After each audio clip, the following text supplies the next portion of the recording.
Today, I wanted to talk a little bit about the psychology behind our need to consume and shop and spend money. Specifically, I wanted to address the feeling of boredom.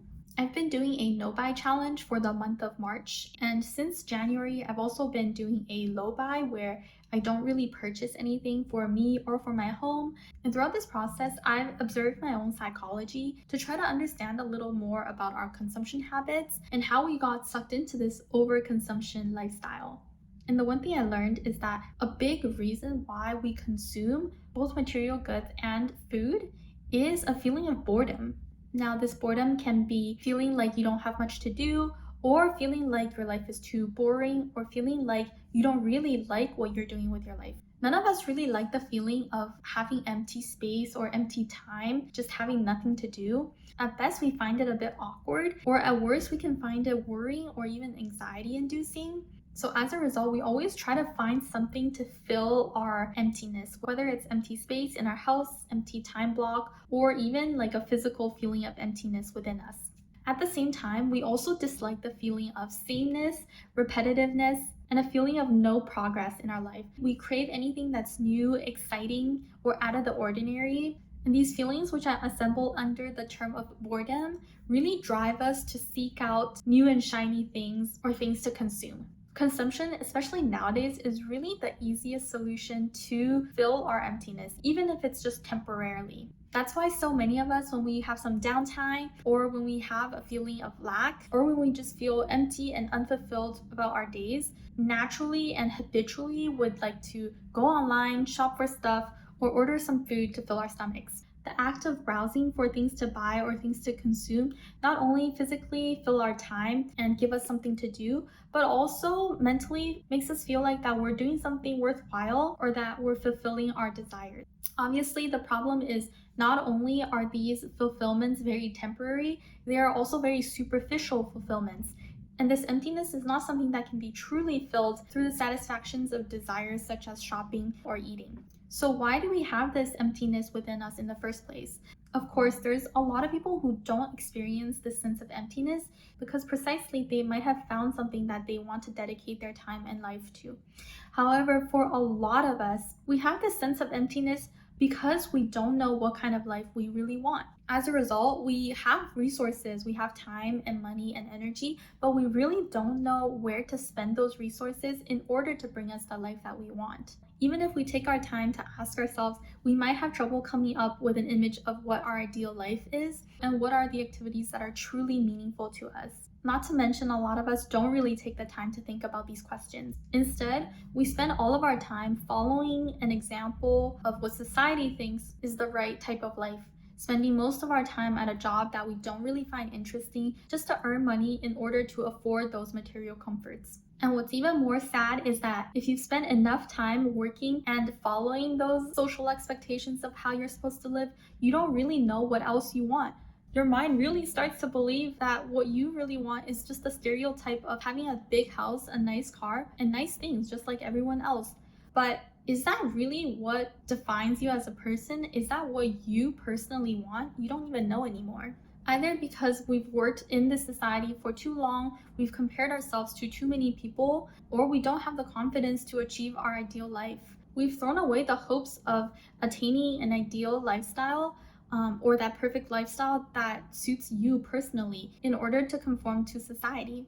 We've given up pursuing bigger dreams, and now we just end up pursuing smaller, more attainable things in life, such as nice furniture or nice wheels for your car. So what can we do about this?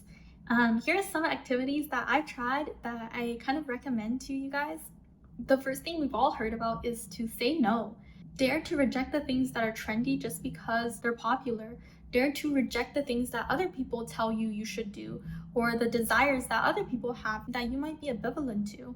Dare to miss out on things and feel like you're cool for missing out and doing your own thing. If there are things that you don't truly enjoy, then stay faithful to yourself and don't ever do those things. Stop falling prey to conformity and pressure from your friends. And on that, if you really have friends that really enjoy superficial consumption, then say goodbye to them because those people for sure won't bring any value to your life. A second antidote is I want you to close your eyes and imagine that you are a younger version of yourself. Think back to when you were in kindergarten or in elementary school. Think back to who you are as a person when you were young, when you were relatively less influenced by the world, and what did you want? What did you want to become back then? What things made you truly happy? Maybe you liked playing games with your friends. Maybe you liked drawing or singing. Maybe you were someone who truly wanted to achieve something incredible when you grow up. Ask yourself, where did those dreams go and how can you find them back? Then next, imagine an older version of yourself. Someone who's lived through most of your life and might be near the end of your life. Someone who no longer cares about what other people think. Someone who might have accomplished everything that's true and meaningful for themselves. What would you have accomplished in this life, and what would you regret not having accomplished at all in this life? In either of those versions of yourself, you probably notice that consumption, buying things, buying luxury items, eating foods and takeouts, buying things just to impress others, those play no role in either of those people's minds. Your younger self, your pure childlike self, probably doesn't care about how much nice materials you've amassed. Your older version of self will probably feel encumbered by all the things that you have bought, but instead they might desire a true internal fulfillment. I think it's pretty crazy the level of consumption that we are used to in our lives. Most of the people I know, whether they could afford it or not, have this habit of shopping and over consuming.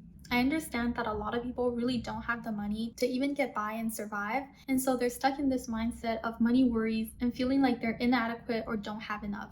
But also, a lot of us have enough to get by and we have extra resources.